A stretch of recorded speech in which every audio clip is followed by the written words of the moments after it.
எல்லோருக்கும் வணக்கம்.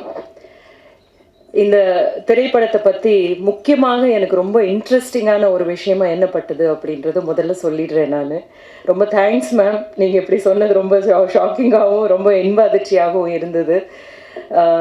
அதே மாதிரி என்ன ரொம்ப இன்ட்ரெஸ்டிங்கான ஒரு விஷயமா பட்டது அப்படின்னா இது லைவ் சவுண்ட் பண்ணியிருக்காங்க. விருமாண்டிக்கு அப்புறம் லைவ் சவுண்ட் பண்ணி நடிச்சிருக்கிற இந்த படம். இந்த படத்தில் திரும்பி நான் அந்த சீன்ஸ் எல்லாம் பார்க்கும்போது சில நேரத்தில் ஒரு அழுத்தமான உணர்ச்சிகளை லைவ் சவுண்ட் மாதிரி கேப்சர் பண்ணுறது, திரும்பி ரீக்ரியேட் பண்ணுறது டப்பிங்கில் ரொம்ப ரொம்ப கடினமான ஒரு விஷயம்.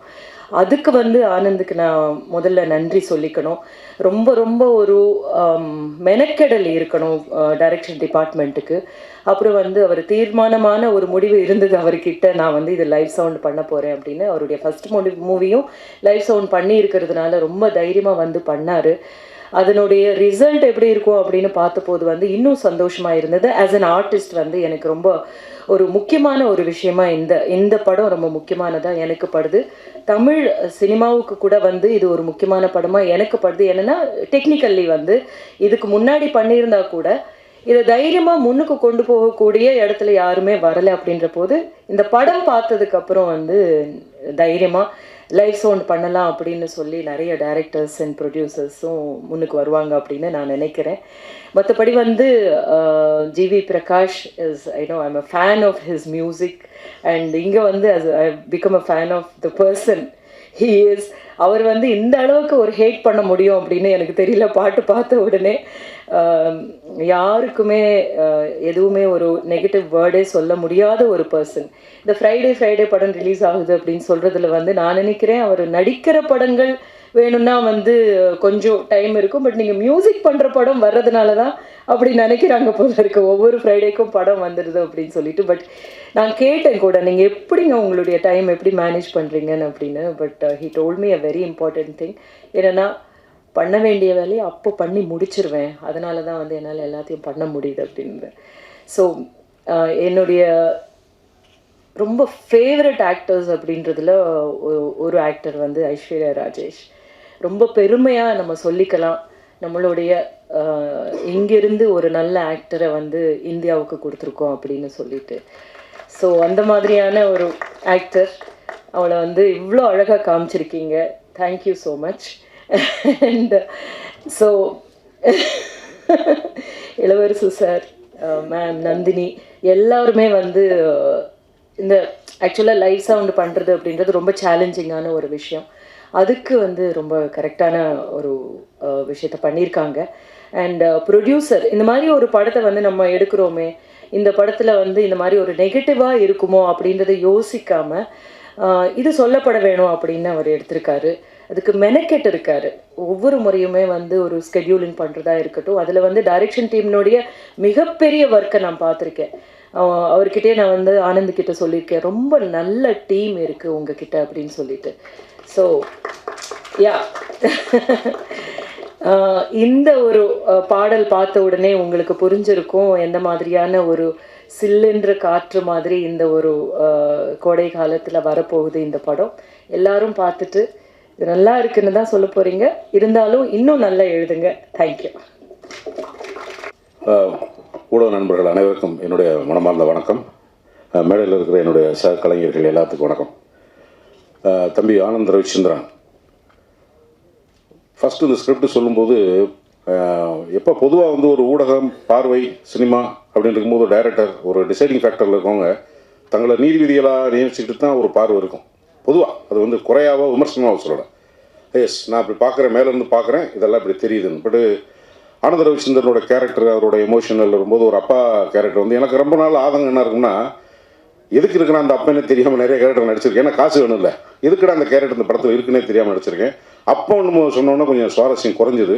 பட் திருப்பி எனக்கு ஒரு 1 ஹவரில் அந்த கேரக்டருக்கான இந்த என் கேரக்டரும் திருமதி கீதா அவங்களோட கேரக்டருக்குமான ஒரு உறவுமுறை ரொம்ப ரொம்ப சின்ன சின்ன விஷயங்களாக சொன்னோன்னே எனக்கு கொஞ்சம் ஆர்வமாயிடுச்சு. இதுக்கு அப்போ அவர் சொல்லும்போது மைண்டில் ஒன்று ஏறினது.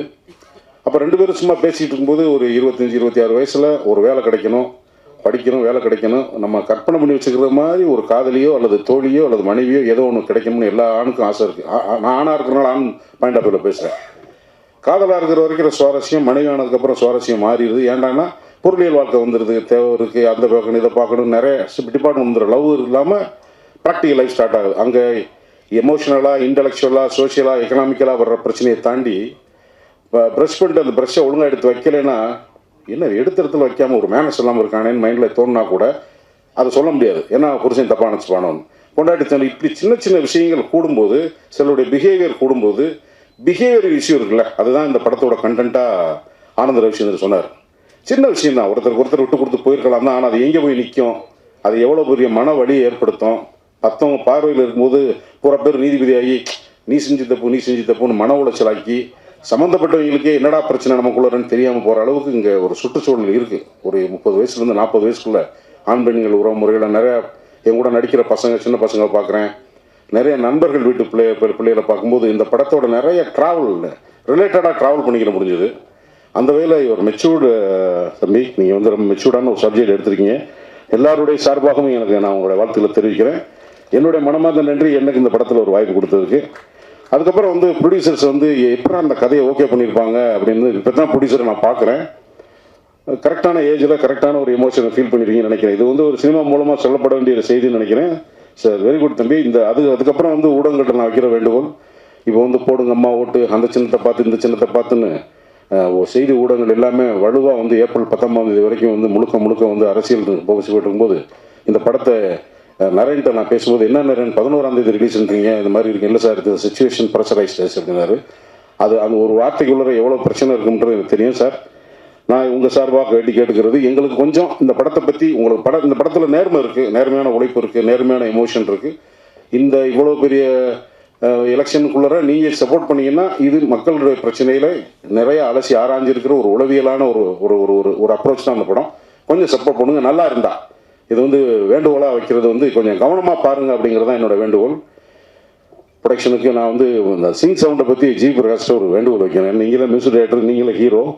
ஏன்னா ஒரு மலையாள படத்தில் வந்து இந்த மாதிரி ஒரு லைவ் சவுண்டு, ஒரு போலீஸ் கேரக்டர், நான் ஒருத்தனை என்கவுண்டர் பண்ணி சொல்கிறாங்க. என்கவுண்டர் பண்ணி சொன்னதுக்கப்புறம் நான் என்ன ரியாக்ட் பண்ணுறேன்னு ஆடியன்ஸ் தெரியக்கூடாது. ஆனால் ஏதோ ஒன்று ரியாக்ட் பண்ணும்போது சும்மா சேரில் உட்காந்துட்டு அந்த சவுண்டெலாம் வந்துருச்சு. எனக்கு ஒரே ஆச்சரியம், இந்த சவுண்ட்லாம் வந்துருக்குமா. டப்பிங் சின்ன சின்ன விஷயங்களை டப் பண்ணி போகும்போது படம் பிரமாதமாக இருக்குது. ரீரிகார்டிங்கோட படம் பார்த்தா பல வரைக்கும் அந்த படம் சினிமாவாகவே ஆயிடுச்சு. எதுக்காக அந்த லைவ் சவுண்ட் போனோமோ அந்த கான்செப்ட் மிஸ் ஆயிடுச்சு. இதில் ஹீரோவும் அவரே, மியூசிக் டைரக்டர் அவரே, சவுண்ட் இன்ஜினியரிங் அவருக்கு தெரியும். ஸோ அந்த ஃபீல் மிஸ் ஆகாமல் பார்க்க இல்லை இருக்கட்டும். பட் அது ஒரு கண்ட டைரக்டர் நீங்கள் புரிஞ்சதுனால அந்த ஃபீல் போயிடாமல் இருக்குன்றது என்னோட வேண்டுகோள். ஏன்னா அது பெரிய ஏமாற்றம் ஆயிடுச்சு. ப்ரீமிக்ஸிங்கில் வந்து சவுண்டிங் போயிட்டு இந்த லைவ் டப்பிங்கோட ஃபீல் எல்லாம் போயிடுச்சு. அது மாதிரி இல்லாமல் இருக்கணும். ஏன்னா அவ்வளோ பேர் நிறையா உழைச்சிருக்கு. அதனால தான் எல்லா ஹீரோட நடிச்சிட்டேன். அப்கமிங்கில் வந்து வர்ற ஹீரோ கூட நடிக்க முடியும் சின்ன ஆதங்கம் இருந்தது. ஐஸ்வர்யா கூட நடிச்சிட்டேன், கனா 2 கூட நடிச்சிட்டேன். பட் ஜிவியோட நடிச்சதில்லை. இந்த படத்தில் அவரோட கொஞ்சம் முறைச்சிக்கிற மாதிரியான ஒரு கேரக்டர், ஒரு நல்ல எக்ஸ்பீரியன்ஸு. தம்பி காளி வெங்கட் வரல, வந்தால் நல்லாயிருக்கும். ரோஹினி மேம், பாடலாசிரியர்கள், ஆர்ட் டைரக்டரு, முக்கியமாக தம்பி ஜெகதீஷ். இப்போ வர்ற தலைமுறை கேமராமேன்கள்கிட்ட வந்து ஒரு சின்ன படப்படப்பு, டக்குன்னு கோவப்படுறதுலாம் இருக்கும். ஏன்னா அந்த மாதிரியான சுச்சுவேஷன். பட் அதெல்லாம் இல்லாமல் டைரக்டருக்கு வந்து ரொம்ப மாறலாம். ஒவ்வொரு ஷாட்டுக்கு நடுவில் சின்ன டிஸ்கஸ் பண்ணிட்டு ரொம்ப மெச்சூர்டாக நீங்கள் டைரக்டரோட ஒர்க் பண்ணீங்க. நான் நிறைய அப்சர்வ் பண்ணேன் தம்பி. இந்த கூட்டணி வந்து இன்னும் வெவ்வேறு ஸ்டைலில் போகணும். நல்லா என்னுடைய மனமார்ந்த வாழ்த்துக்கள். ஆர்ட் டைரக்டர் சார் வாழ்த்துக்கள். மகாலட்சுமி எல்லாரும், அப்துல் நன்றி. எல்லாருக்கும் என்னுடைய மனமார்ந்த நன்றி. எலெக்ஷன் நடுவில் எங்களை கொஞ்சம் தயவு செஞ்சு கண்டுக்கோங்க, இது என்னுடைய வேண்டுகோள். Thank you so much.